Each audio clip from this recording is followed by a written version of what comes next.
Buenos días. Un saludo especial a Javier Rodríguez. Llegó primero a la clase, así que mi saludo, Javier. Bienvenido.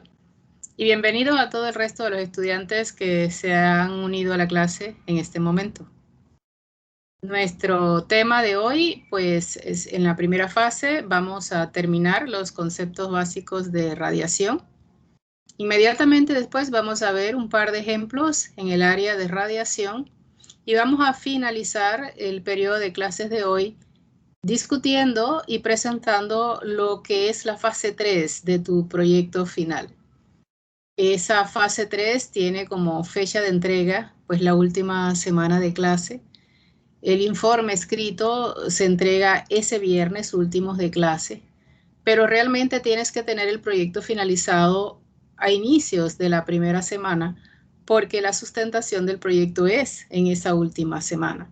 Así que el hecho de que entregues el informe escrito hasta el viernes en la noche es por si durante la sustentación descubres algún tipo de modificación o error que hayas tenido, tienes la oportunidad de corregirlo entonces en el resto de la semana.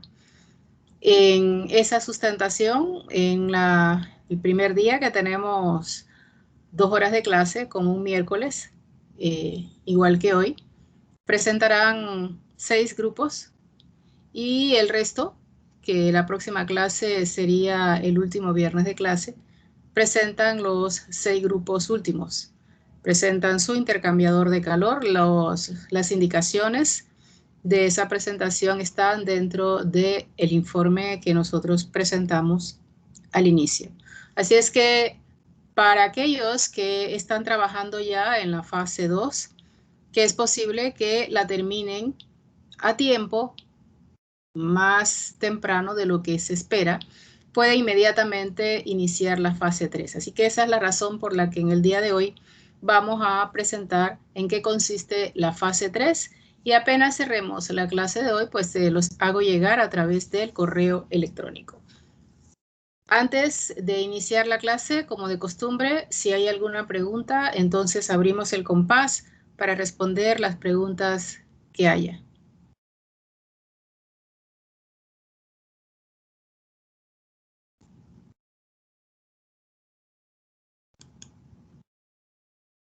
No hay preguntas en el grupo, entonces procedemos a presentar nuestro tema de hoy. Y nuestro tema de hoy, entonces, siguiendo en los conceptos básicos de radiación, en la parte donde teníamos que encontrar, quedamos aquí, ¿no? Las ecuaciones nodales. Aquí había una resistencia de espacio, esta resistencia que está aquí, esta resistencia, que estaba en función de un factor de vista. Si no conocemos ese factor de vista, no podemos continuar con la solución de las ecuaciones, porque en las ecuaciones todo debe ser conocido con excepción de las J's. JA, JB y JC son las variables desconocidas, pero toda la resistencia que involucra la ecuación, ya sea la 1, la 2 o la 3, entonces involucra un factor de vista. Ese es el tema con que iniciamos. ¿Qué es eso? Este factor de vista en alguna literatura, factor de forma en otra literatura, factor de configuración en otra literatura. Le puedes llamar como gustes, pero ¿qué significa este factor de vista?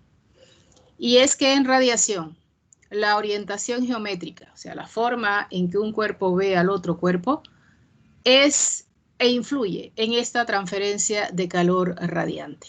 Una de las formas de poder incorporar la forma en que un cuerpo ve al otro, entonces le llamamos factor de vista. Para que entendamos un poquito de qué se trata, vamos a imaginarnos, solo imaginarnos, que vas a estudiar diferentes cuerpos. Y estos cuerpos pueden representar las paredes, el techo y el piso de la habitación donde te encuentras en este momento. Entonces, imagínate que tú eres el piso de esas 6 paredes. Entonces, si tú eres el piso de esas 6 paredes, imagínate que estás acostado boca arriba. Hay una forma en que tú ves el techo de esa habitación, pero hay otra forma con que ves las paredes laterales y hay otra forma con que ves la pared de enfrente y la pared de atrás.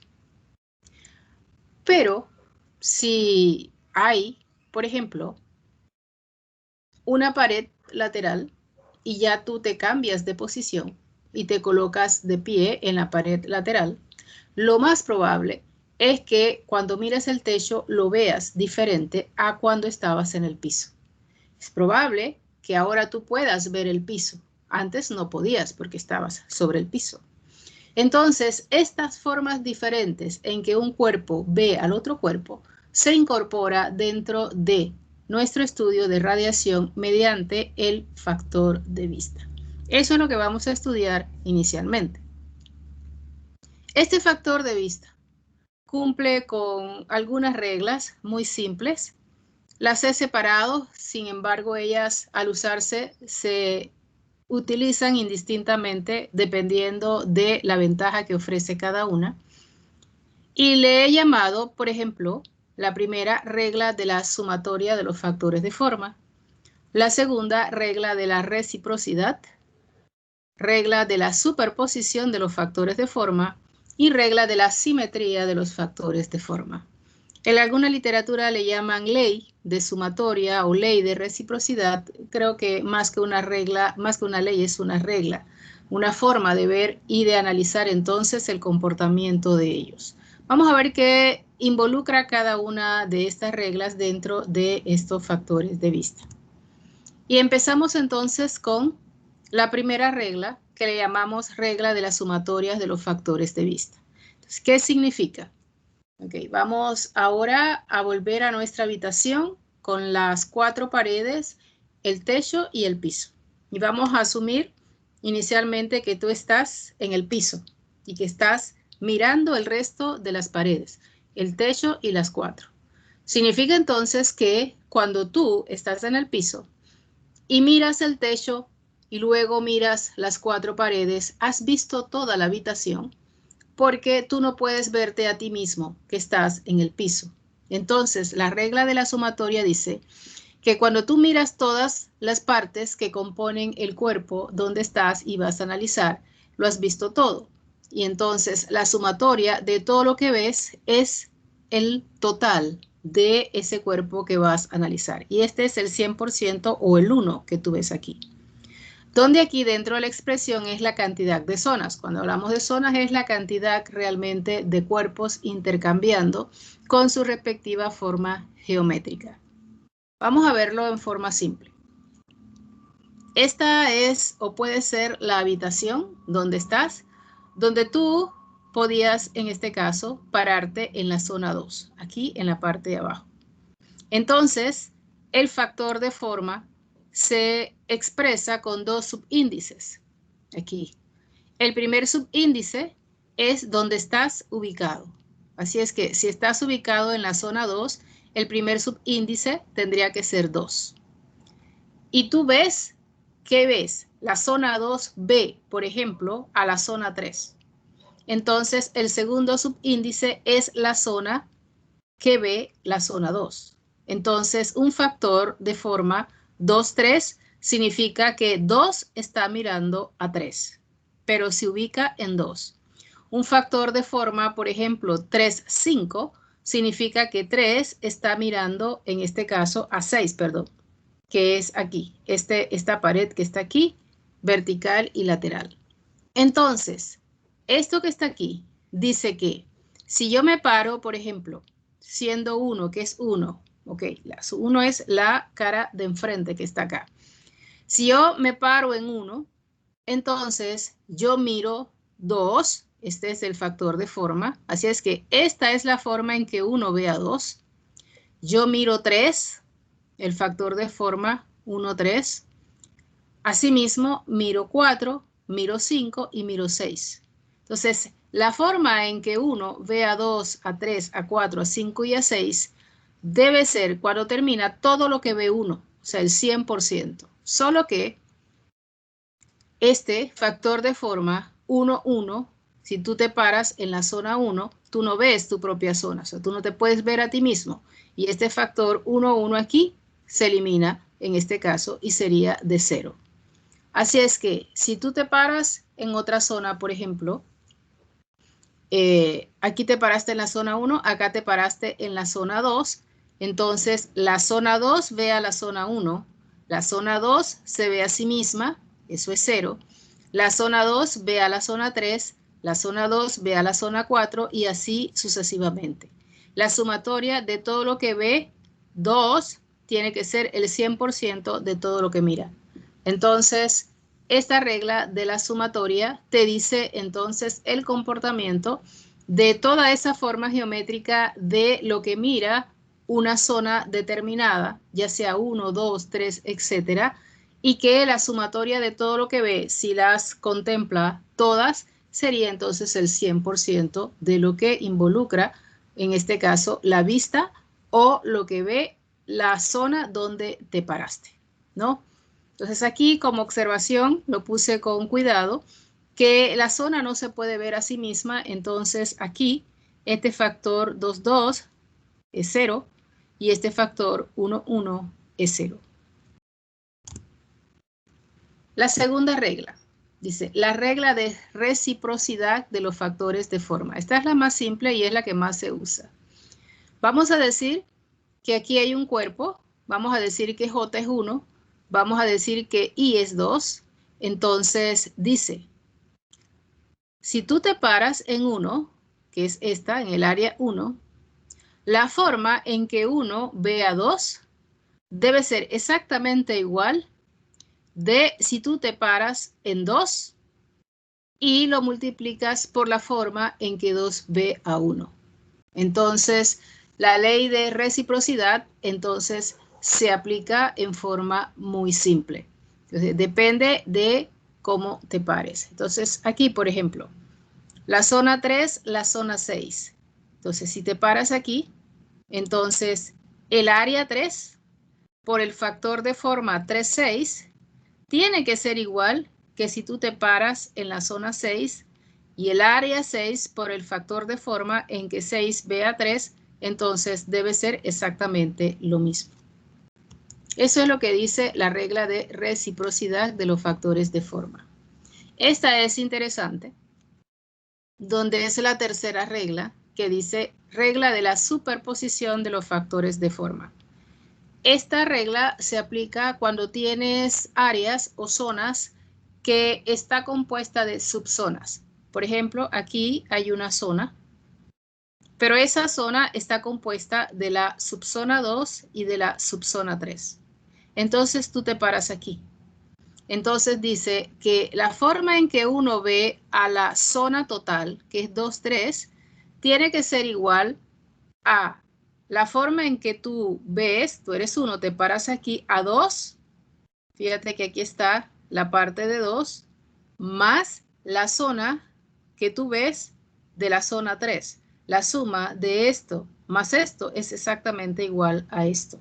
Entonces, esta es una figura que extraje del libro de texto de Singel de ustedes, que explica en forma muy, muy clara esta regla de la superposición de los factores de forma. Y esto es lo que explica esto.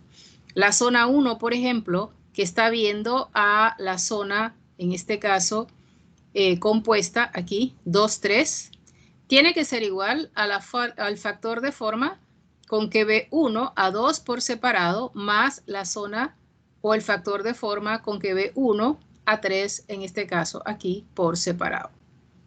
Y finalmente tenemos la regla de la simetría, que también se usa muchísimo, y es cuando las zonas tienen de alguna forma una geometría que presenta simetría entre ellas. Este también es un ejemplo que extraje de tu libro de texto que lo muestra muy claramente. Digamos que tú te paras aquí. Si ves a tu derecha, ves una forma, una simetría, y es exactamente igual a lo que ves a la izquierda. Entonces, cuando es así, no hay que sacar, por ejemplo, un factor de forma de 1 con respecto a 2 y luego sacar un factor de forma de 1 con respecto a 3, Porque si ves lo mismo a la derecha y a la izquierda, entonces el factor de forma de 1 a 2 es exactamente igual al factor de forma de 1 a 3, si es que existe simetría con respecto a 1 de la zona 2 y de la zona 3. Esto es lo que dice la regla de la simetría de los factores de forma. Así que si ves, en este caso, un problema con simetría, basta que busques un factor de forma que será exactamente igual al otro factor de forma de otra zona, pero simétrica con la zona que has estudiado. Todas estas reglas de los factores de forma se reúnen para que puedan ser aplicados y estos factores de forma pueden conseguirse analíticamente y existen expresiones matemáticas para calcular este factor de forma. A nivel de licenciatura, el énfasis está en que puedas utilizar el factor de forma, en que lo puedas calcular, y uno de los métodos más fáciles para lograrlo es el método gráfico. Así que vamos a traer el método gráfico para la información de estos factores de forma. Así que estas ecuaciones se presentan gráficamente y son entonces figuras como esta. Entonces aquí, por ejemplo, te dan la forma de calcular el factor de forma entre dos zonas donde tienen esta disposición. Hay una abajo, hay una arriba y hay una separación entre ellas. Este puede ser el caso del piso-techo de tu habitación que usamos como ejemplo. Si tienes un problema como este, tienes que conocer el área 1 y esto, a pesar de que el dibujo pone el área 1 igual al área 2, no necesariamente lo tienen que ser. De ahí el subíndice 1 y 2. Así es que esta área puede ser diferente al área 2. Pero si te paras en el área 1, por ejemplo, acá abajo, entonces buscas el tamaño del área 1, donde el tamaño del área 1 está entonces por L2, L1. Buscas la distancia entre las dos, que es, la figura le llama D, tienes que mantenerte, y la relación entonces que presentan en el eje horizontal es una relación de L2 con respecto a la separación entre ellas y una relación de L1 con respecto a la separación entre ellas. Cada una de estas curvas rosadas presenta entonces una relación L1 entre D. Tienes que pararte en tu situación y las medidas que tomes entonces de esa situación que tienes que acoplarla a las dimensiones que te da la figura. Cuando localizas L1 entre D, localizas realmente una curva rosada, de estas que están acá.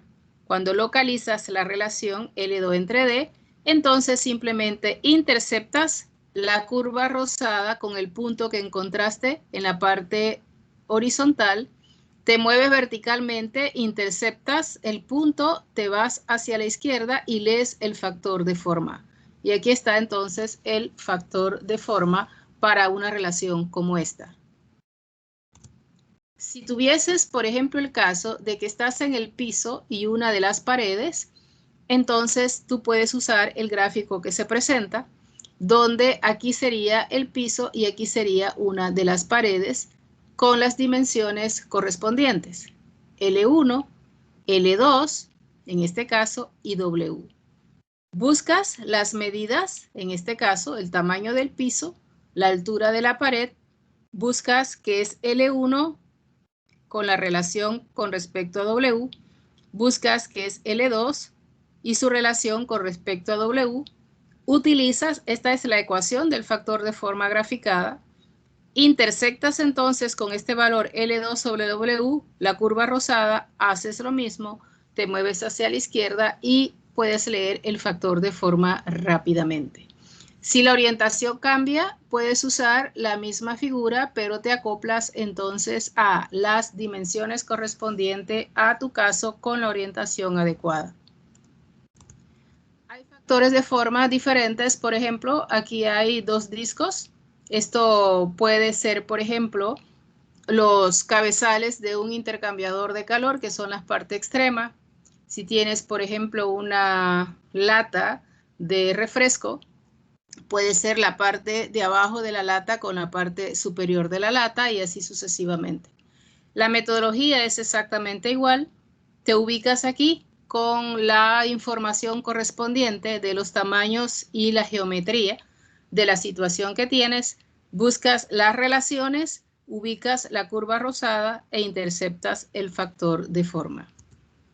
Sigue el autor, entonces aquí tenemos, ¿no?, factores de forma para, en este caso, cilindros, de alguna manera determinado por la longitud del cilindro, las áreas, los radios y los factores de forma correspondientes.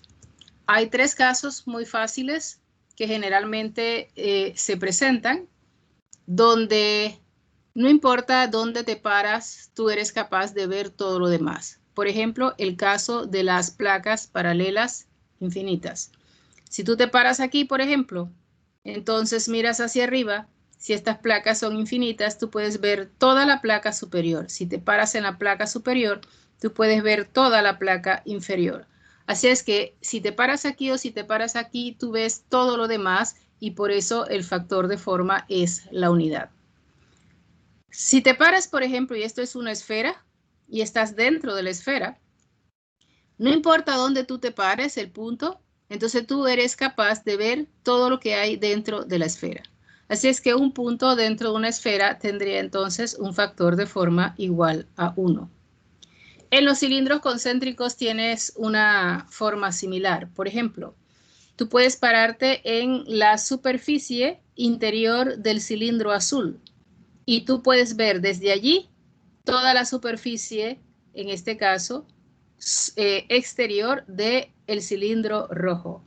Pero si tú te paras en la superficie exterior del cilindro rojo, tú puedes ver toda la superficie interior del cilindro azul. Así es que eso es lo que expresa más o menos el factor de forma para tres casos especiales que son utilizados algunas veces en nuestro análisis. Aquí terminan los conceptos básicos de lo que es el comportamiento del fenómeno de radiación entre cuerpos, ya sea negros o entre cuerpos, ya sea reales, donde existen en esa transferencia entre cuerpos resistencias térmicas radiantes, resistencia de superficie, resistencia de espacio. Pero entonces, esta discusión empezó con el mecanismo de radiación que era diferente al resto. ¿Y qué era la diferencia? Bueno, que este mecanismo no necesita de un medio para transmitirse, a diferencia, por ejemplo, del fenómeno o del mecanismo por conducción. Entonces, la energía o el calor a través de un sólido, por ejemplo, en conducción, entonces se mueve más rápidamente o más lentamente dependiendo de una propiedad. Y esa propiedad tú sabes perfectamente que es la conductividad térmica. Pero ese análisis no tiene ningún sentido en nuestro análisis por radiación, porque la radiación no necesita de este medio. Así es que la conductividad térmica deja de tener importancia en este mecanismo por radiación en cuanto a lo que es el aislamiento térmico. Pero entonces, ¿cómo nosotros hacemos para aislar térmicamente un problema cuando hay radiación? Si la K ya deja de ser importante. O sea, si tú pones un material con una K muy pequeña para evitar la transferencia de calor por radiación, no haces nada, porque la radiación no le importa eso. Entonces, un material aislante térmico desde el punto de vista de conductividad baja deja de ser un aislante en el mecanismo de radiación. Eso no significa que no tengamos el fenómeno de radiación y que no necesitemos disminuir esa energía por radiación que se puede perder. ¿Cómo hacemos eso? Entonces lo tenemos que hacer en forma diferente porque el mecanismo es diferente. Entonces el tema que tenemos aquí es cómo aislar térmicamente esta transferencia de calor por radiación. Entonces, para hacer eso, nosotros usamos lo que se llama blindajes de radiación. ¿Qué son blindajes de radiación? Son capas muy delgadas de un material especial que tenga dos características, que tenga alta reflectividad, pero que tenga muy baja emisividad, para lograr entonces que al colocar estas capas delgadas con este tipo de material, aumentemos la resistencia existente entre los dos cuerpos que están intercambiando energía. Lo que sí permanece igual con los mecanismos de convección y conducción y el mecanismo de radiación es que si tienes una mayor cantidad de resistencia térmica entre dos cuerpos, ese calor va a disminuir, ya sea el calor por conducción o el calor por radiación. Lo que es diferente son el tipo de resistencias térmicas que tenemos. Entonces nosotros en radiación tenemos dos resistencias. La resistencia de superficie, que está en función de la emisividad, y la resistencia de espacio, que está en función del área y el factor de forma. En ninguna de las dos resistencias aparece la conductividad térmica. Así que si vas a aislar térmicamente un fenómeno de radiación, olvídate del material aislante aquel de la pintura con conductividad baja, del material aislante aquel del ladrillo refractario. Esa historia no es para radiación. Entonces, nosotros nos basamos en esa disminución de la transferencia de calor por radiación, aumentando el número de resistencias existentes en el intercambio de energía entre dos cuerpos. Y esas resistencias pueden ser resistencias de superficie o resistencias de espacio. Entonces, a esas capas delgadas que nosotros colocamos, que tienen alta reflectividad y baja emisividad, que le llamamos blindaje de radiación, entonces buscamos un material que tenga esas características. Un material conocido que tiene esa característica, por ejemplo, es la plata, pero es un material caro. Otro de los materiales que tiene esa característica es el aluminio. Así es que lo que colocamos generalmente son placas muy delgadas de aluminio en el medio de la transferencia de calor entre dos cuerpos. Así que si tienes un cuerpo A y un cuerpo B, colocas la lámina de aluminio entre las dos y vas a ver que la colocación de esa lámina de aluminio aumenta las resistencias por radiación entre los dos cuerpos, disminuyendo el flujo de energía en forma de calor radiante entre ambos. Se expresa de esta manera. ¿Ok? Entonces, este es tu cuerpo 1 y este es tu cuerpo 2. Imagínate que esto no existe. Entre este cuerpo 1 y este cuerpo 2 va a existir la resistencia térmica por radiación llamada resistencia de superficie, que tiene este valor, y esta es la emisividad del cuerpo 1. Va a existir la resistencia de superficie del cuerpo 2, definida de esta manera. Y va a existir, además, una resistencia de espacio definida, si esto no está, sería entonces 1 entre área 1 F1, 2, porque esto no está y habrían tres resistencias. Esta resistencia de superficie, esta resistencia de superficie y esta resistencia de espacio. Pero cuando tú colocas una lámina delgada aquí, de este material reflectivo y poco emisivo, mira lo que pasa. Ahora, este cuerpo 3, que es la lámina delgada de aluminio, intercambia calor radiante con 2. Pero también, por el otro lado, aquí, intercambia calor radiante con 1. Y ahora esas resistencias térmicas han aumentado, porque ahora surge una resistencia de espacio entre este cuerpo 3 y el cuerpo 2, que es esta. Está la resistencia de superficie propia del aluminio por el lado derecho y la resistencia de superficie propia del lado izquierdo del aluminio. Y la resistencia de espacio entre el cuerpo 1 y el cuerpo 3. Entonces ya no son tres resistencias. Ahora colocando una placa delgada de aluminio, Entonces, de 3 resistencias, la hemos aumentado a 1, 2, 3, 4, 5 y 6. Por supuesto, ahora, si hay 6 resistencias y no 3, entre el cuerpo 1 y el cuerpo 2, el flujo de calor radiante, el intercambio de ese calor radiante entre los dos cuerpos tiene que disminuir. Si colocas otra placa delgada de aluminio, entonces el número de resistencias sigue aumentando y sigue aumentando, y si sigue aumentando, entonces la transferencia de calor entre esos cuerpos sigue disminuyendo. Y esta es la forma de aislar, en este caso, el intercambio de calor o disminuir. Aislar significa disminuir el flujo de calor, solo que el flujo de calor nuestro es el flujo de calor por radiación. Es colocando capas delgadas de un material muy reflectivo, poco emisivo, por ejemplo, el aluminio, entre los dos cuerpos.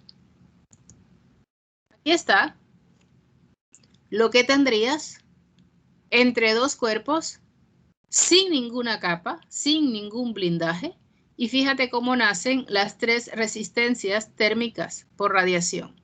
Las 2 de superficie y la de espacio. Son 3 nada más. Ahora, ese calor entre los dos cuerpos será el resultado de, lógicamente, el intercambio entre ellos dos entre la sumatoria de resistencias. ¿Ves? Que si esta sumatoria sube, lógicamente este calor entre los dos cuerpos entonces disminuye. Pero si colocas un blindaje, por ejemplo, ahora esta sumatoria de resistencia, el numerador sigue igual, pero esta sumatoria de resistencia ha aumentado a 6, de tal manera que este calor con un solo blindaje entonces debe disminuir sustancialmente. Y el autor de tu libro de texto, que es un doctor, un PhD, es ingeniero, así que es uno de los pocos científicos, digamos, en el área de transferencia de calor que tiene su formación de ingeniería mecánica como tal. Tiene su información y yo utilicé una de su información que me parece que es muy apropiada en este momento, donde él comenta que si tú, por ejemplo, colocas un solo blindaje para reducir la transferencia de calor entre los dos cuerpos, con uno solo, tú logras, si tiene esa característica de alta reflectividad y poca emisividad, hasta una disminución del 50%. Eso es muchísimo. Si colocaras 9 blindajes, pudieras tener una reducción de la transferencia de calor hasta un 90%. Imagínate, reducir ese calor en un 90% es algo extraordinario. Con 9 blindajes, según Singel, eso es posible. Y si colocaras 19 blindajes, puedes reducir la transferencia de calor por radiación hasta en un 95%. Así que la efectividad del uso de blindajes es notoria. Es la forma en que nosotros podemos evitar esa transferencia de calor, esa pérdida de energía por radiación. Dirás tú, bueno, pero ¿dónde nosotros vemos eso? Entonces ya nosotros vemos que radiación no es un fenómeno extraño, es un fenómeno que está en todas partes. De hecho, por ejemplo, nuestros equipos de calentamiento, digamos lo que conociste en Termo2 como calderas, por ejemplo, donde allí se da el proceso de calentamiento con los gases de combustión por la quema de un hidrocarburo. Entonces el fenómeno que predomina ahí es la radiación. Y tú no quieres que toda esa forma de calor radiante se vaya de la parte interior de la caldera, porque tú necesitas toda esa energía en forma de calor para evaporar el agua que entra fría y sale en forma de vapor y que va a la turbina de vapor para generar, en este caso, el trabajo o la potencia eléctrica que después se distribuye. Estoy parada, por ejemplo, en el ciclo Rankine, que es una planta termoeléctrica de vapor, pero se da en otra planta termoeléctrica, que por ejemplo son las turbinas de gas. Se da en otra planta termoeléctrica o para uso de transporte, que es, por ejemplo, el motor de combustión interna. El fenómeno que predomina allí no es conducción, no es convección, están presentes, pero no son los más importantes. El más importante es radiación. Así es que en este tipo de situación, donde esta energía por radiación es la que predomina, entonces nosotros debemos diseñar para que esa transferencia de energía por radiación no se pierda, no se vaya para otro lado, se quede y se pueda utilizar para el propósito que tú has diseñado, en este caso el equipo, que sería, por ejemplo, una caldera, por poner un ejemplo entre muchos ejemplos. Así es que si yo te pregunto, por ejemplo, ¿qué material reduce con mayor efectividad la transferencia de energía por radiación? Un material que tiene una conductividad de 0.01 o un material que tiene una conductividad de 2, ¿qué me respondes? Alguien que me abra el micrófono y me diga cuál es la respuesta a esa pregunta. Repito la pregunta. Si yo quiero disminuir la forma de energía radiante entre dos cuerpos, yo voy a utilizar un material aislante de dos tipos, uno con K de 0.01 y otro con K de 2. ¿Cuál es la respuesta a esa pregunta? No se la puedo responder, profesora. Ajá, ¿cuál sería?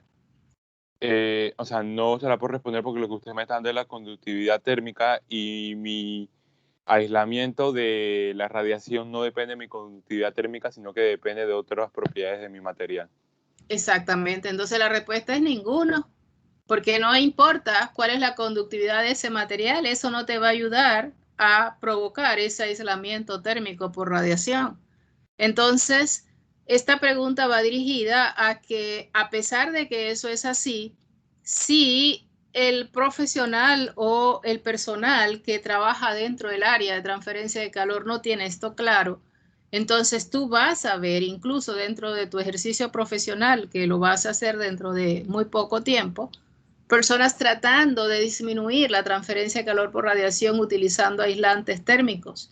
Y tú ves un desgaste, tú ves a las personas usando pinturas, usando cualquier cosa, pero no lo logran, ¿no? No lo logran. ¿Y por qué no lo logran? Por este fenómeno del mecanismo por radiación, que a él no le importa la conductividad de ningún material porque él es independiente del material, ¿no?, que existe en este caso en ese intercambio de calor. Así que esto es una información que debes tener presente y que es muy importante en el resto de los mecanismos y el mecanismo por radiación. No solo la forma en que se da, sino que la forma de aislar es totalmente diferente a los otros mecanismos de conducción y convección. Creo que aquí termina, asimismo, la presentación. Aquí tenemos en forma muy condensada, muy simplificada, los conceptos básicos para manejar entonces este mecanismo por radiación a nivel de licenciatura, y te permite entonces incorporar y resolver muchísimos problemas en el área de radiación, a pesar de lo básico que son los fundamentos. Vamos a utilizarlo de alguna manera y nos vamos a ver algunos ejemplos muy simples.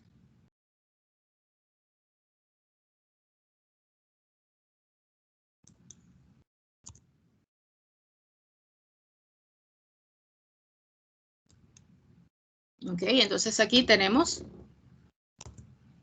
¿no?, la transferencia de calor entre dos cuerpos. Entonces aquí este problema es más bien para afianzar los conceptos básicos, porque los cuerpos son negros. Si los cuerpos son negros, tú sabes que ningún cuerpo es negro ya. Entonces no hay ningún cuerpo real que sea absolutamente negro. Pero aquí entonces este ejemplo enfatiza cómo harías si estos cuerpos fueran ideales, si fueran negros. Eso significa que no hay resistencia de superficie entre los cuerpos. Así que cuando un problema en el libro de texto te dice la transferencia de calor entre dos cuerpos o entre tres cuerpos y dicen que son negros, lo que te está diciendo en forma simple es que no hay resistencia de superficie en este intercambio de energía en forma de calor. Y es un cubo. Entonces, aquí hay tres zonas que intercambian calor. La zona 1, la zona 2 y la zona 3. Y puse tres zonas porque pues el circuito que yo voy a obtener aquí, pues si son tres zonas, son tres nodos. Si fueran cuatro zonas, ya me iría a cuatro nodos y la solución ya no es tan simple. Y si son cinco nodos, peor. Entonces, el límite, al menos para el curso que estamos dictando, y lo máximo que yo voy a utilizar en radiación son 2 cuerpos y hasta 3 cuerpos, y ahí me quedo. ¿Okay? Ya si vas a analizar más de eso, tendrías que irte a un curso más avanzado de transferencia de calor del que nosotros estamos brindando. Así es que hay 3 cuerpos. Estas son las 3 superficies. Tiene la temperatura conocida, la temperatura del cuerpo 1, 2 de 1500, 3 de 500. Entonces te dice que encuentre la transferencia de calor neta por radiación, pero desde la superficie 1, o sea, de aquí. Y esta superficie 1 intercambia con 2 y 3. De igual forma, te hubiese podido preguntar la transferencia de calor neta desde 2 con respecto a 3 y 1, o desde 3 con respecto a 2 y 1. Para este ejemplo, me paré en 1, voy a hacerlo desde 1, tú harás entonces desde 2 o desde 3, que es realmente el mismo análisis. Entonces hay 3 cuerpos intercambiando, el 1, el 2 y el 3. Como el cuerpo no tiene resistencia de superficie, entonces ves que esa resistencia de superficie desaparece y esa J que está aquí es realmente este mismo valor que tenemos acá, porque esa resistencia desaparece. Entonces, lo que estoy diciendo, este es el circuito genérico, esto es para cuerpos reales. Los cuerpos reales tienen la resistencia de superficie y la resistencia de superficie. Si el cuerpo es negro, este punto realmente se corre aquí porque esta resistencia no existe. Este punto se corre aquí, esto desaparece. Este punto se corre aquí, esto desaparece y esta J se convierte a EB2, que es la energía que desprende el cuerpo negro, esta J1 a EB1 y esta J3 a EB3.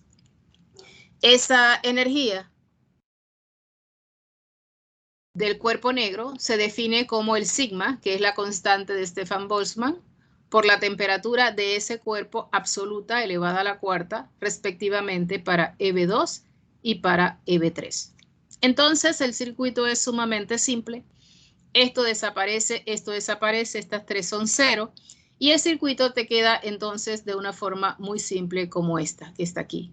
Donde aquí tenemos el Q de 1 a 2, de 1 a 2, este que está aquí, que está en función de estas dos J y el factor de forma, el de 1, 3 de la misma forma y el de 2, 3 de la misma forma, porque esta resistencia de espacio sí se mantiene.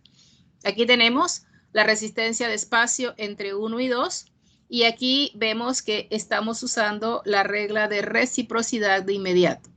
Aquí dice que esta resistencia de 1 a 2 es 1 entre A1, o sea, me paro en 1 por el factor de forma con que 1 ve a 2, pero tiene que ser igual a si me paro en 2 y el factor de forma con que este 2 ve a 1. Los tres o las tres resistencias han utilizado entonces la regla de reciprocidad dentro de su definición. Así es que a mí me están preguntando realmente si yo me paro en 1, ¿cuál es el calor neto que desprende ese 1 con respecto a 2 y con respecto a 3? Entonces tenemos que este intercambio entre el cuerpo 1, 2 y 3, ahora desapareciendo las resistencias de superficie, me quedan las tres resistencias de espacio y los tres cuerpos intercambiando desde 1. Aquí tenemos la definición, tenemos el área 1, las tres temperaturas no las dieron, aquí tenemos las temperaturas, las áreas del cuerpo la conocemos, pero no tenemos los factores de forma. Así es que tenemos que resolver ese problema de los factores de forma para poder encontrar la pregunta que me hizo el problema. Entonces necesitamos el factor de forma de 1 a 2, de 1 a 3 y todos los factores de forma que están presentes dentro de nuestro intercambio de calor entre cualquiera de los dos cuerpos. Así que antes de proseguir, si no puedo conocer los factores de forma, quedo a la mitad del camino. Vamos a buscar los factores de forma. Y voy a pararme entonces, como el problema es desde la superficie 1, yo me paro en la superficie 2 y voy a resolver el factor de forma. Me paro en 1 con respecto a 2 y observa que este factor de forma es como si tú estuvieras haciendo el análisis de piso-techo. De piso-techo. Así es que hay un solo gráfico que te da esta forma de comportamiento de cómo mira esta área lateral totalmente horizontal a la superior, de 800 a 1500. Y lo hacemos. Y nos paramos en la gráfica. Asimismo, como se define la gráfica, aquí está la gráfica, dice busca la distancia entre las dos superficies, busca cuál es el valor de L1, busca cuál es el valor de L2, buscas las relaciones aquí y encuentras el factor de forma. Entonces, eso fue lo que hicimos. Según la información del problema, esta distancia es de 5, esta L1 es de 5 y esta L2 es de 5 porque era un cubo. Buscamos las relaciones aquí y del gráfico, entonces buscamos, aquí en verde se ve, localizamos la curva de 1, la relación de 1 y buscamos que el factor de forma es de 0.2.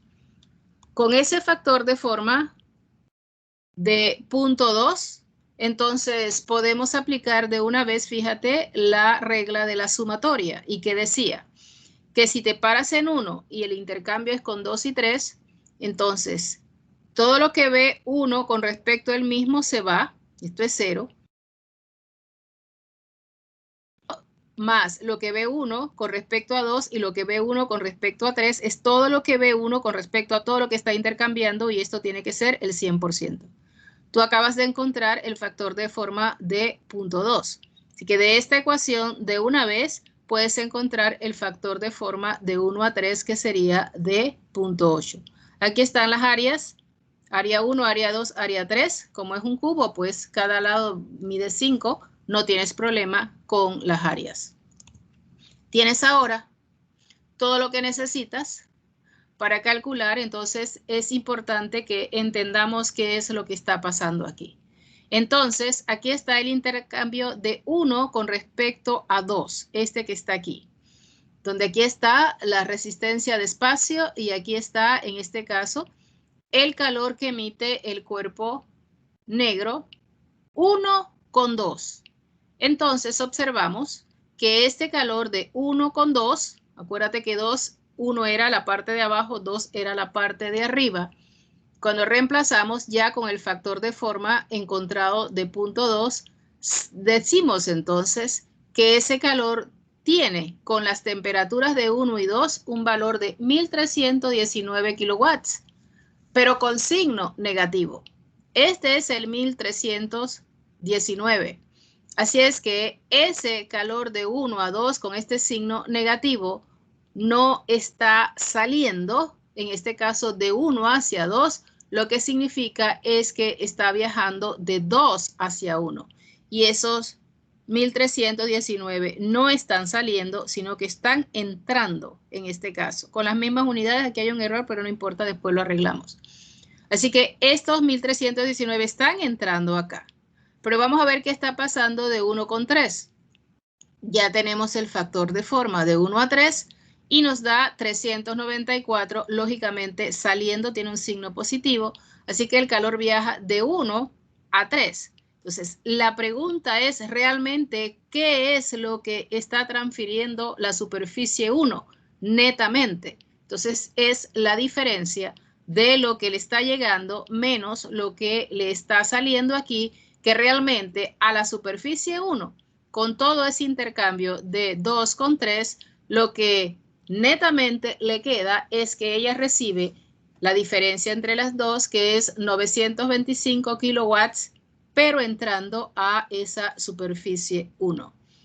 Y termina el problema porque solamente te preguntaban el calor neto con respecto a la superficie 1. Entonces, aquí hay una sugerencia, que hagas el mismo procedimiento para resolver entonces la misma pregunta para la superficie 2 y para la superficie 3. Pero es un problema típico donde reúnes toda la información básica del mecanismo por radiación con sus superficies, con su valor de factores de forma y cómo incorporas todo dentro de un problema simple de aplicación. Este ejemplo 2 es para calcular nada más los factores de forma. Entonces aquí tenemos varias zonas. Aquí tenemos el piso, aquí tenemos el techo, aquí tenemos esta pared, aquí tenemos esta pared y por supuesto entonces tenemos las paredes de enfrente y la de atrás que no aparece aquí para que el dibujo en este caso no se vaya complicando, para que se puedan ver exactamente de qué zona estamos hablando.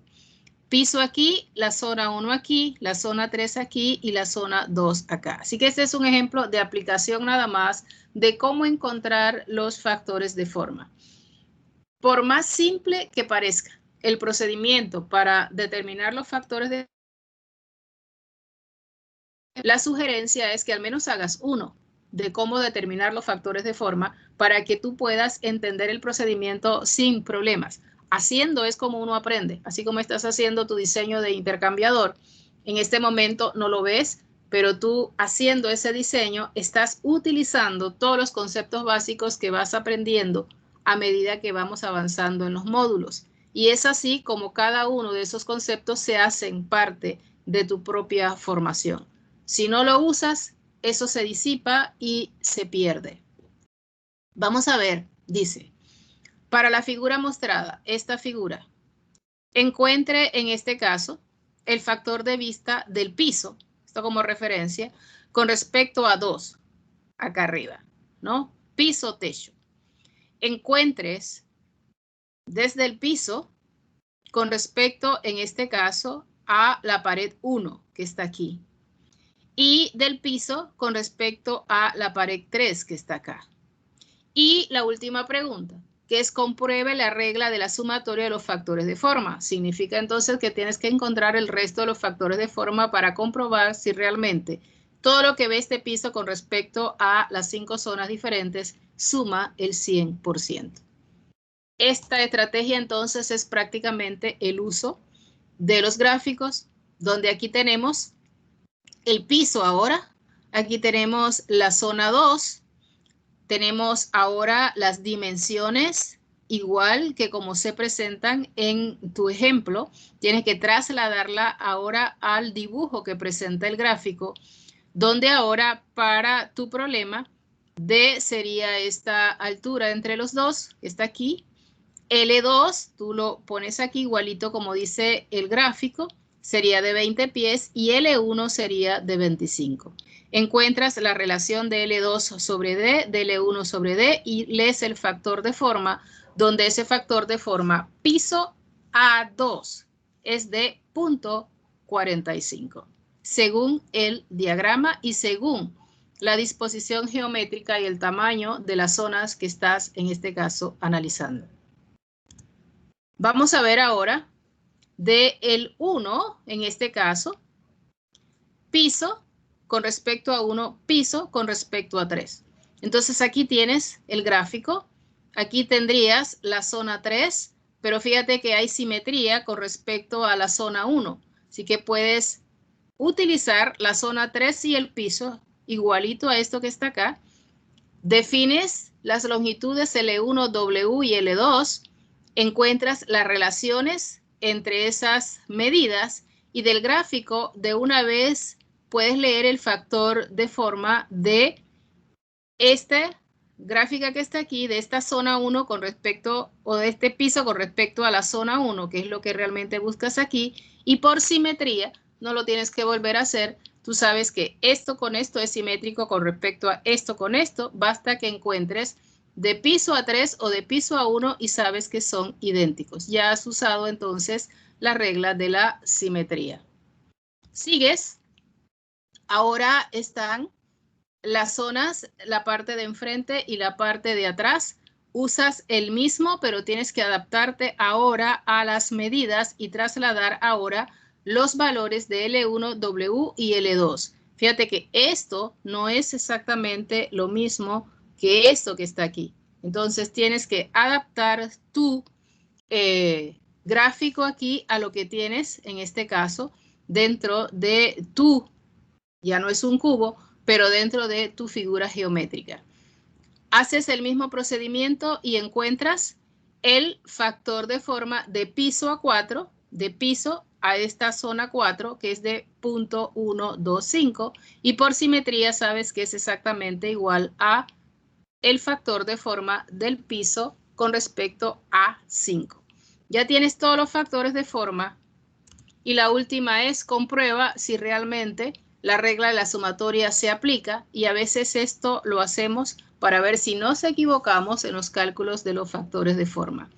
Así que la regla de la sumatoria dice que piso con piso más piso con respecto a las 5 zonas, reemplazamos todos los valores que encontramos y por supuesto esto nos debe dar el 100% y en efecto nos dio el 100%.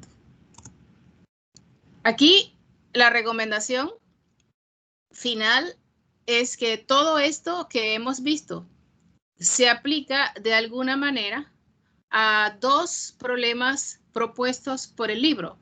Entonces, yo recomiendo que vayas a este problema que está recomendado o está propuesto en tu libro de texto. Tendrías que ubicar, no necesariamente corresponde a la numeración, pero sí vas a tener uno igualito a este. Por ejemplo, aquí hay dos blindajes, ¿no?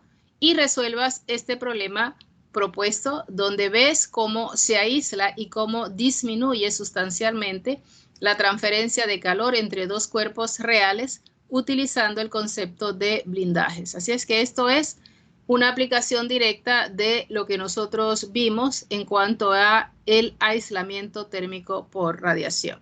Y otro de los problemas que yo sugiero que pudieras hacer, de los muchísimos que hay, pero que involucran realmente los conceptos que hemos presentado, es este.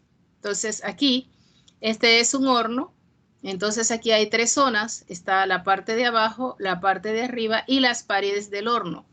Entonces esto puede simular, por ejemplo, un intercambiador de calor, donde esta sería la carcasa y estos serían los cabezales, por ejemplo, ¿no? Entonces aquí se pide pues que calcules allí una de las temperaturas que no es dada, pero te dan la transferencia de calor. Así que hay dos formas de preguntar. Buscas, te dan todas las temperaturas para buscar la transferencia de calor, o se da la transferencia de calor para buscar la temperatura. Aquí se da la transferencia de calor y buscas la temperatura necesaria para que esa transferencia de calor, en este caso, se dé. Este es el mismo caso de conducción cuando dice, bueno, yo quiero que reduzcamos la transferencia de calor a tal valor. Bueno, aquí yo quiero reducir la transferencia de calor a este valor. Busca cuál es la temperatura necesaria para lograrlo. Y con esto terminamos las aplicaciones de los mecanismos, en este caso por radiación, y vamos de una vez, si no hay preguntas, a presentar lo que es la fase 3 del proyecto final. Esa fase 3 está por aquí. Y aquí está la fase 3. Okay. Si no te la envío de una vez hoy, pues hoy o mañana te llega esa fase 3. Okay. La fase 2, que es donde estás trabajando ahorita, tiene como objetivo buscar la longitud del tubo para lograr la transferencia de calor que tú necesitas. Pero es un solo tubo largo que puede medir 1000 pies, 1500 metros, 30 centímetros. Cualquiera debe ser esa longitud. Hasta ahí llega tu fase 2. ¿Qué haces con esa longitud? Allí entra entonces la fase 3.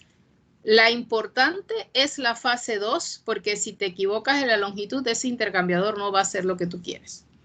Lo que haces con esa longitud o con ese tubo ya es prácticamente estética y ya es entonces un acoplamiento a las disposiciones que tienes de ubicación del intercambiador, más que de un análisis de ingeniería. Entonces, la fase 2 es la importante y con esa longitud de tubería, entonces la fase 3 te dice que hagas lo siguiente. ¿Ok? Yo te voy a dar algunas restricciones de espacio para colocar ese intercambiador. Cada grupo, ustedes son 9 grupos, va a tener una restricción de espacio. Y eso se da porque el cliente que necesita ese intercambiador te dice inicialmente, ok, yo quiero este intercambiador, pero yo lo voy a poner en este cuarto. Este es el cuarto de máquina, yo quiero que vaya ahí y el espacio que yo dispongo es este. Y ese intercambiador tiene que caber allí. Una de las restricciones predominantes en los últimos 20 años, por ejemplo, es el espacio físico. Los motores y los carros cada vez son más pequeños, más pequeños, más pequeños. Y eso es así en cualquier área de transporte, ya sea en el transporte terrestre, en el transporte aéreo y en el transporte marítimo. Cada vez buscamos que esos motores, por llamarles de alguna manera, sean cada vez más chiquitos. Entonces, no es lo mismo tener un carro, un motor grande con todo el espacio del mundo donde tú estás diseñando, por ejemplo, el enfriador de aceite del carro, que es un intercambiador de calor, o el radiador del carro, que es un intercambiador de calor, y tienes todo el espacio del mundo para meterlo. No es lo mismo tener un carro chiquitito, como los carros europeos que son bien pequeñitos, y te dicen, bueno, el espacio que yo tengo es ese, mételo ahí. Entonces, por eso, como eso ha sido tan importante en la última década, entonces tienes restricciones de espacio para que tú puedas meter tu intercambiador en el espacio que te piden y no es cualquiera. ¿Ok? Aquí en el punto 2, tú vas a hacer tu arreglo de tubos, que realmente no tienes muchas opciones, o son en línea o son cruzadas. Son las dos opciones que tienes. Y cada una de esas opciones tiene en este caso rangos extremos de relaciones de su espaciamiento longitudinal, transversal o diagonal. Para el caso entonces de la distribución cruzada, te doy la limitación esta y te la doy para que te ubiques con ella porque con esa limitación tú puedes manejar la información presentada tanto en el PPT como en el libro de texto. Si te sale de esta restricción, no necesariamente vas a encontrar los valores de las constantes que necesitas para tu cálculo de Nusselt. Y la limitación para la distribución en línea sería esta. Esta limitación te permite conseguir los valores de C y N presentados en la tabla que yo tengo en el PPT y que tiene el libro de texto de igual manera. Aquí reajustamos el coeficiente convectivo que ya has encontrado en tu fase 2. Entonces, este reajuste te modifica un poquito el coeficiente convectivo, no lo aleja mucho del valor que encontraste, pero sí lo reajusta en una forma que debes hacerlo para que ese intercambiador incremente la eficiencia de intercambio. Aquí dice, repite el punto 1 con la nueva información anterior del punto 4, es decir, en este caso, vuelves acá, ¿ok? Y este repite es porque tú estás reajustando el valor del coeficiente convectivo hasta el valor más preciso posible que te permita la información que tienes. Luego que has reajustado el valor del coeficiente convectivo, buscas tu área A sub I. Cuando ves la presentación, ya sabes cuál es el A sub I. Es el área que ocupa el fluido que va por fuera de los tubos, pero que va por dentro de la carcasa. Y esa área A sub I te permite calcular el diámetro de la carcasa. Por supuesto que ahí va a depender de cuántos tubos va a tener ese intercambiador y de la cantidad de pasos por tubo que tenga. Entonces ahí tú clasificas tu intercambiador de, lógicamente, coraza y tubos, los pasos por tubos, los pasos por la carcasa, los tubos por paso y el número de tubos. Ya encontraste tu intercambiador, tú lo tienes allá, ahora lo tienes que presentar, lo tienes que dibujar. con la metodología que tú encuentres más apropiada, pero que presente las características predominantes del intercambiador. ¿Cuáles son las características? El tamaño de carcasa, cabezales, la cantidad de tubos, cómo van esos tubos. Te sugiero que uses nada más una carcasa, no tienes por qué complicarte la vida. Así que con una carcasa es suficiente. Y el tamaño de tubo, diámetro interior, diámetro exterior, el tamaño de la carcasa, por ejemplo, al menos el diámetro interior de la carcasa, lo más a escala que puedas, ¿no? Ese intercambiador. Y que me adjuntes todos los anexos que consideres importantes en el desarrollo del diseño al final del informe. Las restricciones. Las restricciones son de espacio, ¿ok? Entonces, por ejemplo, para este grupo, que es el 141, son ustedes aquí. Las restricciones, por ejemplo, para Juan Carlos, este es el grupo 1, dice, por ejemplo, que esta L2, vamos a ver qué L2, dice, longitud de la carcasa es la L1. L2 es la altura del intercambiador y L3 es la profundidad, o sea, ese es el espacio, la limitación de espacio que tienes para meter tu intercambiador, y D es el diámetro hidráulico interior de la carcasa. Entonces, Dalvis tiene una restricción diferente, Juan Chanis tiene una restricción diferente, así que van a haber intercambiadores que quizás sean muy horizontales, pero muy delgaditos. Van a ser algunos que son con un espacio transversal, pues muy reducido, pero muy altos, y así sucesivamente cada uno se acopla y lo mete en el espacio que la restricción te da en el proyecto. Aquí, por ejemplo, Carlos Alvarado tiene una restricción, ¿no? Siempre va a haber una libre, porque yo no sé el tamaño de la longitud del tubo que vas, en este caso, a encontrar. Voy a pararme, por ejemplo, en este caso, en el caso de Juan Carlos, del grupo de Juan Carlos, ¿no? No es de ustedes. Y no es exactamente la misma restricción, pero es más o menos la misma forma. Entonces, tiene lo mismo.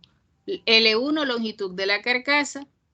L2 por L3, ya para Juan Carlos era, y su grupo era de 16, como ejemplo puse 20 pies cuadrados. ¿Qué hace, por ejemplo, el grupo de Juan Carlos aquí para acoplarse a la restricción? Para ellos 16, para este ejemplo es 20. Entonces, ¿qué hago? Ok, hasta aquí tú encontraste el diámetro de la carcasa, pero ese diámetro de la carcasa, para ese diámetro de la carcasa ya tú definiste el número de tubos y los pasos por tubo. ¿Cómo tú haces esto? Por ejemplo,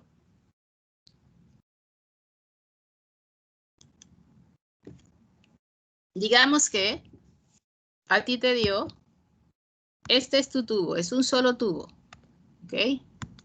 Y la longitud que obtuviste, por ejemplo, son 1000 pies. Son 1000 pies de tubo. Entonces tú tienes que ahora arreglar tu intercambiador con esos 1000 pies. Y entonces tienes aquí tu carcasa.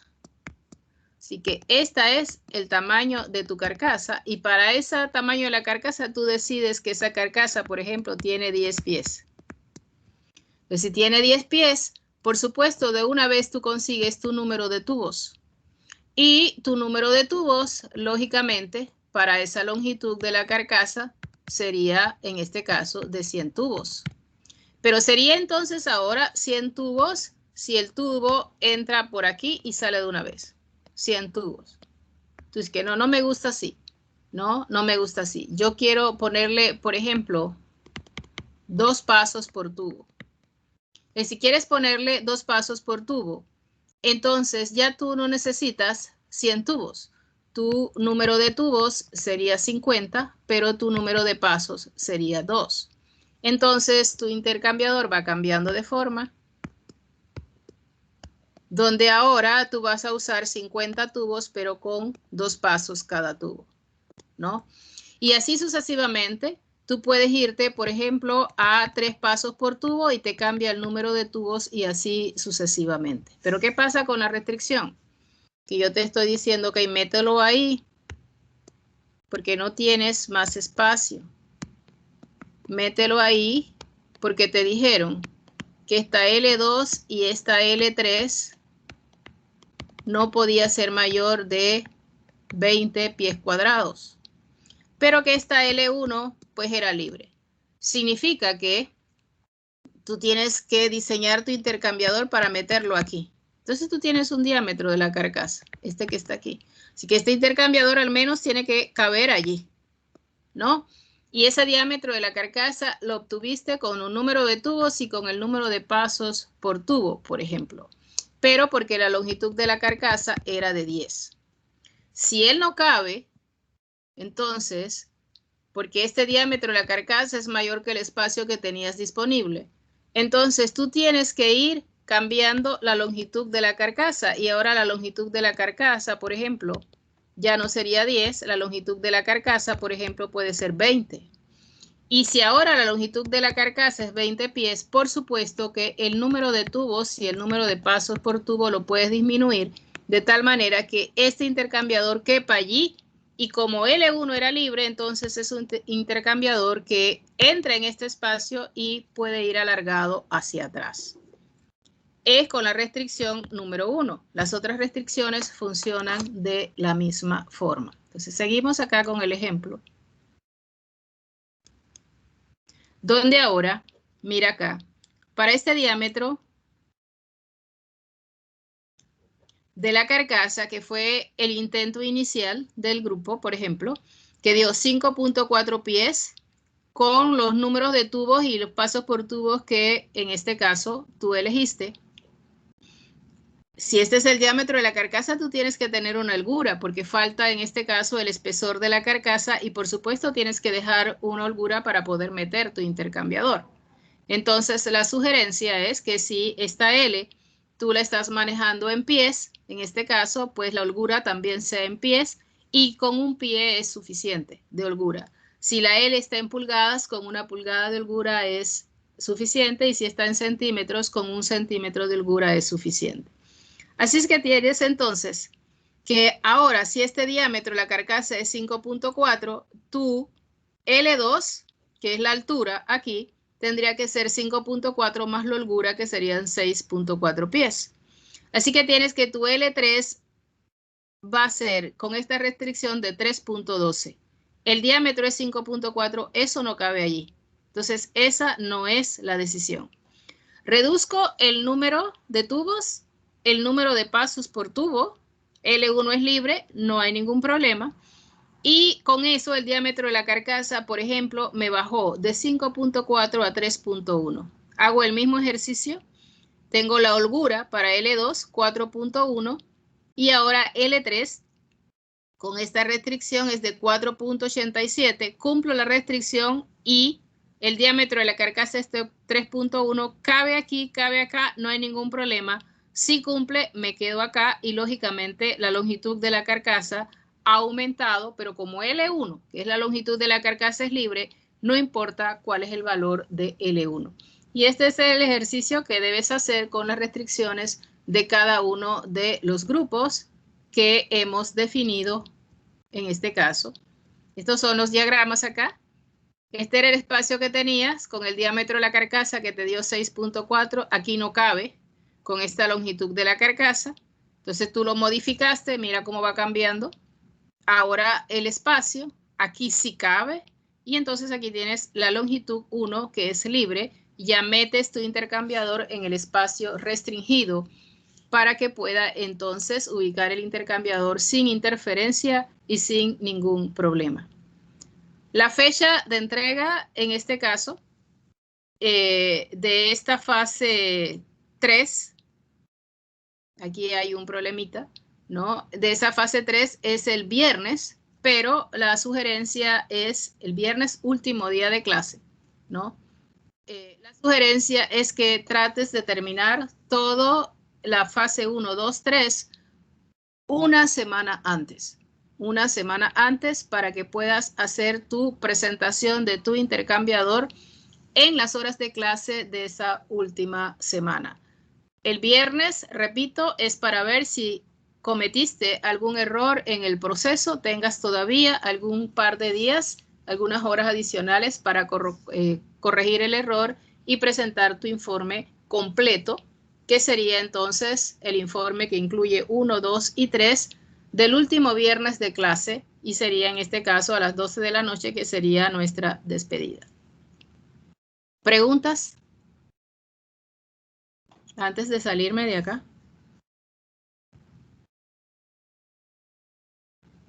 Ok, esta información es importante. Cada uno se acopla, así que cada intercambiador va a ser diferente. ¿No hay preguntas?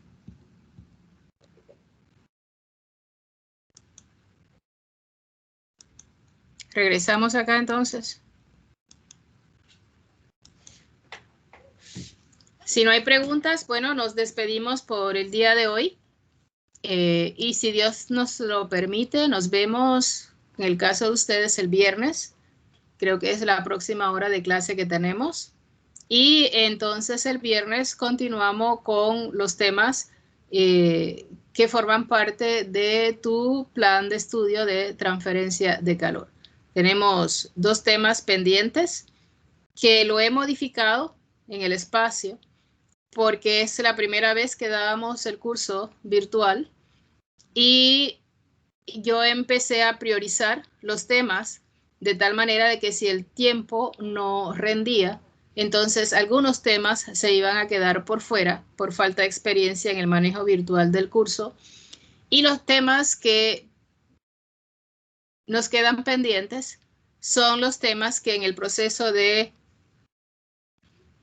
elegir cuál era el que más vas a usar y cuál era el que tenía mayor importancia como ingeniero electromecánico, son los temas hasta radiación. Estos que vienen los vas a ver menos frecuentemente. Algunos quizás no lo veas nunca, pero son parte de la formación tuya como ingeniero electromecánico. Los temas son cómo analizar la convección libre. La convección libre es una convección que se ve con poca frecuencia dentro del ejercicio profesional tuya, porque la mayoría de los fluidos se mueven en forma forzada. Pero si tuvieses un caso de convección libre, en Panamá no es muy frecuente porque no tenemos áticos como tal, no hay fluidos emposados como tal, pero sí falta entonces si tienes un caso como ese, cómo tú atacarías, cómo tú enfrentarías un caso como este. Y el último tema, y sería en este caso nuestra despedida, que lo más probable se dé la próxima semana y alguna de las horas que tengamos libre, es la parte de la solución analítica y lo que debemos saber para resolver ese modelo matemático. Tú en tu proyecto intermedio trataste de resolver uno con la solución numérica, que es una solución aproximada. La solución analítica es la solución exacta. Así que con esto, si no hay preguntas, ¿hay alguna pregunta? No hay, entonces pues nos despedimos y si Dios nos lo permite, nos vemos el próximo viernes. Que tengan una excelente semana. Te faltan 3 días y también pues un lindo miércoles. Hasta pronto. Gracias, profesor. Chao, que estén Hasta bien. luego.